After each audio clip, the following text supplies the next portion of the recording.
The North German plain, miles and miles of rolling countryside. Good country for armour, ideal country for the fast-moving mechanized thrust. Techniques of the trained soldier. Load.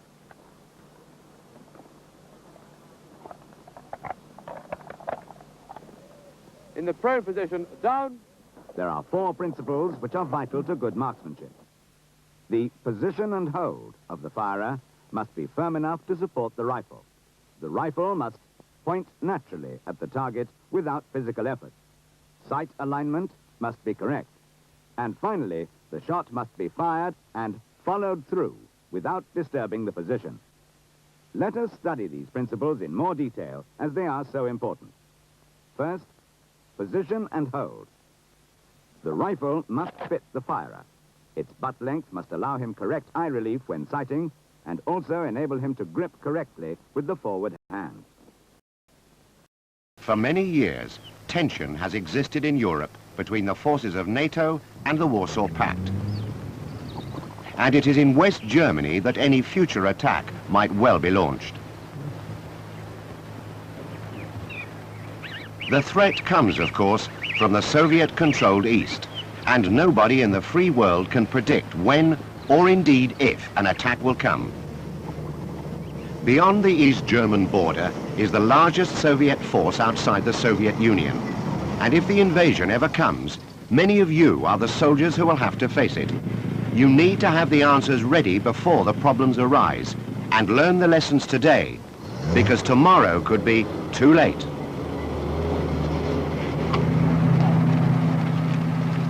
Although you've got an obvious interest in broad Soviet military doctrine, it's really of little practical importance to you as a regimental soldier.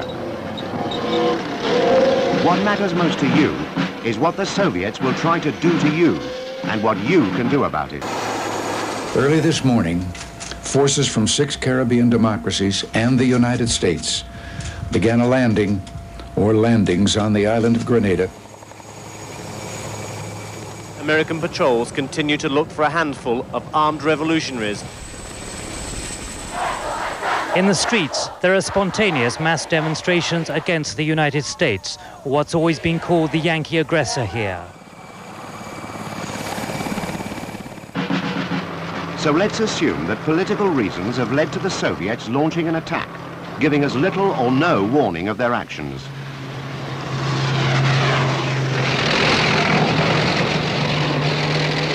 To meet the Soviet threat, our units are rapidly occupying their battle positions.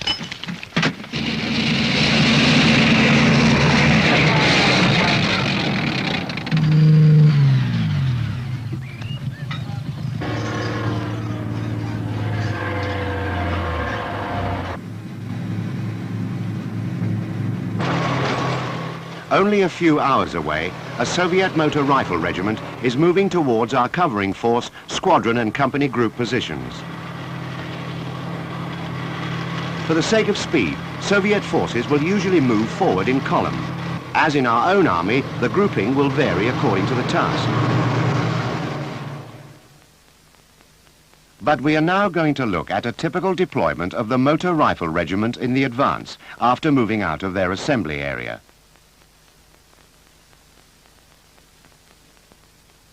This is the main body of the motor rifle regiment, with the bulk of its striking power.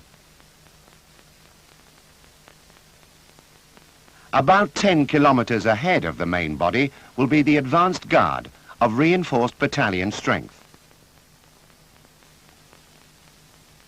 To avoid confusion, the groups which compose the advanced guard are referred to as the CRP, Combat Reconnaissance Patrol, which is the leading element,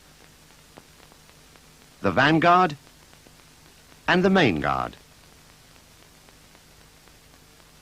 The main guard consists of the tank company's headquarters and 2 platoons of tanks, battalion headquarters and 2 motor rifle companies, anti-tank and air defense weapons, artillery headquarters and at least 1 battery of howitzers, plus a troop of combat engineers. It will have flanking reconnaissance elements. The vanguard, a reinforced company group, has 3 tanks, 10 APCs, and 2 self-propelled air defense vehicles, with anti-tank and combat engineer support, NBC reconnaissance and artillery reconnaissance. Possibly it may have the battalion's battery of mortars and will have its own reconnaissance.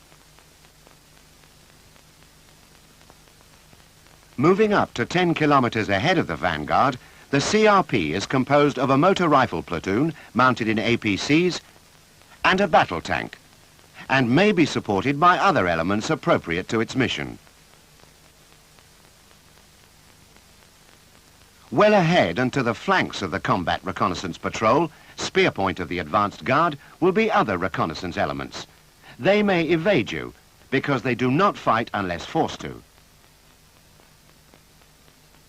But the combat reconnaissance patrol, here mounted in BTR 60 PPs, is required to brush aside opposition, as well as proving routes and reporting on obstacles and on any of your positions or other troops in the path of the regiment's advance.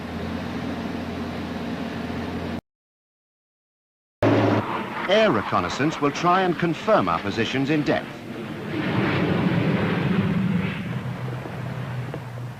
From positions astride his axis, your covering forces engage and delay the advancing enemy, hitting his armor where practicable on his more vulnerable flanks.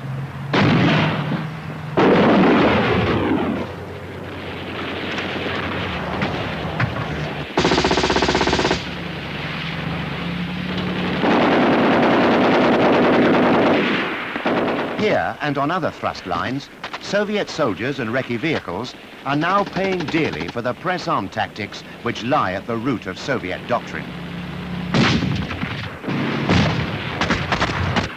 The only information that the CRP has gathered so far is that they've been fired on by a mixed force of tanks and infantry.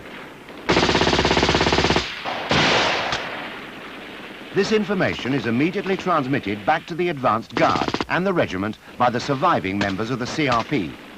They will now try to find out whether you're just a fighting patrol or part of a much bigger force. With the CRP destroyed, the next element of the advanced guard, the vanguard, can be expected to come into action within 30 minutes.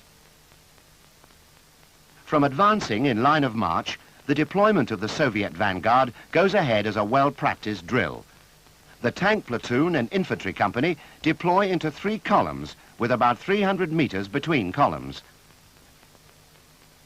They will move forward in this formation as far as tactically possible, when they will deploy into extended line with some 50 meters between vehicles. This is the attack formation that will normally be used by all Soviet ground forces, however large or small the number of men and vehicles involved. The Soviet company commander's vehicle, flanked by an air defense section, takes up a position about 500 meters to the rear of the line. During this deployment, the artillery will put down covering fire, which may include smoke, in support of the attacking tanks and APCs. This type of attack from the line of march is always pressed home fiercely.